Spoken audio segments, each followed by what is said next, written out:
If you've ever looked at a macroeconomics chart and felt your eyes glaze over, trust me, you are not alone. Today, we're taking the seemingly intimidating ISLMBP model, also known as the Mundell-Fleming model, and translating it into plain English. We're going to break down how entire global economies actually work. Zero headaches required. Let's get right into this explainer.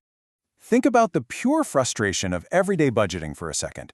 Imagine you want to buy a brand new phone, take a beach vacation, and eat out every night this week, but your bank account firmly says, nope, you can only afford 2 of those. It's incredibly annoying, right? Well, it turns out that entire nations face that exact same frustrating dilemma, just on a trillion-dollar scale. Here's the roadmap for today. 1. 3 markets, 3 curves. 2. The fixed rate trap. 3. The flexible rate fix. 4. The impossible trinity. And finally, 5. The rapid-fire summary. Section 1. 3 markets, 3 curves. To understand an open economy, you have to look at 3 distinct markets that must balance simultaneously for the whole system to function. If even one is out of whack, the whole machine stalls. First up is the IS curve, which represents the goods market. Simply put, this line represents the perfect equilibrium where national output exactly equals aggregate demand. It slubs downward because lower interest rates make borrowing cheaper, which stimulates investment and increases overall output. Think of it like financing a giant flat-screen TV. When interest rates drop, buying that massive TV you've been eyeing suddenly becomes way cheaper. Because it's cheaper, you buy it, and so does your neighbor. That boosts total demand, which means factories have to produce more TVs, which in turn boosts total output. Downward rates equal upward output. Simple as that. Next up is the LM curve, representing the money market. This tracks the equilibrium where the demand for money perfectly matches the money supply. This one slopes upward, meaning that as national income goes up, people want more money, which forces interest rates higher to keep everything perfectly balanced. Picture a massive neighborhood pizza party. If everyone in your town suddenly gets a raise at work, they all want more cash on hand to buy pizza to celebrate. But there's only so much cash to go around. So the bank has to raise interest rates to convince some people to keep their money safely in the vault rather than spending it all on pepperoni. Finally, we have the BP curve, which tracks the balance of payments. This represents the equilibrium where the current account plus the capital account equals 0, tracking the flow of money in and out of the country. Crucially, if a country has what economists call perfect capital mobility, this line is perfectly horizontal at the world interest rate. So, what does perfect capital mobility actually mean in plain English? Picture an exclusive VIP club door flying wide open. Global capital can instantly flood into your country or sprint right out of it at the slightest change in interest rates, with absolutely zero friction. Even a tiny bump in your local interest rate will cause foreign money to just rush in to grab that better return. Section 2. The fixed rate trap.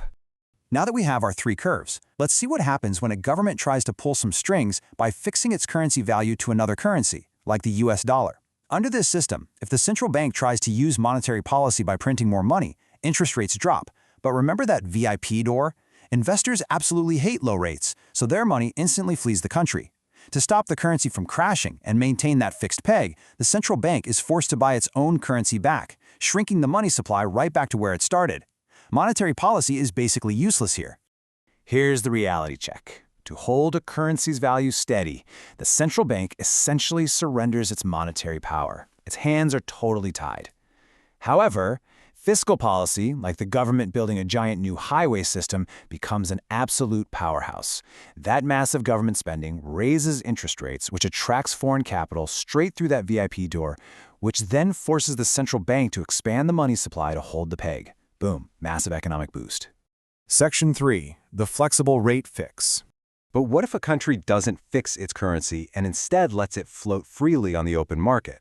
Under a flexible exchange rate, we get the exact opposite scenario. If the government tries massive fiscal policy spending, interest rates go up, foreign money floods in, and the currency becomes highly valuable. But a valuable currency makes your exports insanely expensive for other countries, so they stop buying from you, and your economy stalls. Fiscal policy completely fails. But monetary policy, it becomes a superpower. Visualize a playground seesaw for a second. The central bank expands the money supply, pushing interest rates down. Foreign money leaves, which makes your currency depreciate. Its value drops on one side of the seesaw. But as the currency drops, your net exports shoot straight up on the other side. Suddenly, your goods are incredibly cheap to the rest of the world. They buy everything you make, doing all the heavy lifting to massively boost your economy. So here's your ultimate macroeconomic cheat sheet. Notice how perfectly symmetrical this is.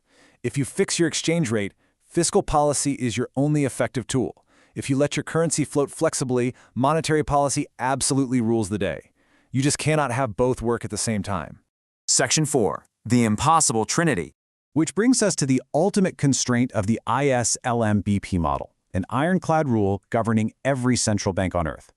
Here are 3 things every nation desperately wants: a fixed and stable exchange rate so trade is predictable, free capital mobility so investors can bring money in and out easily, and an independent monetary policy so they can lower interest rates when a recession hits.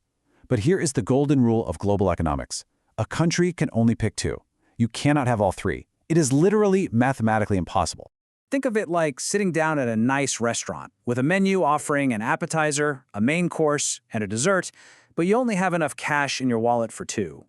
If you choose to fix your exchange rate as your appetizer and let capital flow freely for your main course, you literally cannot afford to control your own interest rates for dessert. Your interest rates are forced to just track the global market. You always have to make a sacrifice. Section 5. The rapid-fire summary. We've covered a ton of ground today, from flat-screen TVs to the constraints of the global banking system. Let's do a 30-second rapid-fire squeeze to lock in everything we've learned. 1.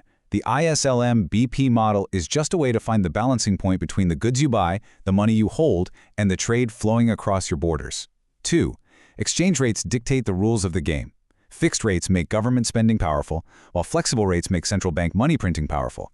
3. The impossible trinity means no country can have it all. Something always has to give.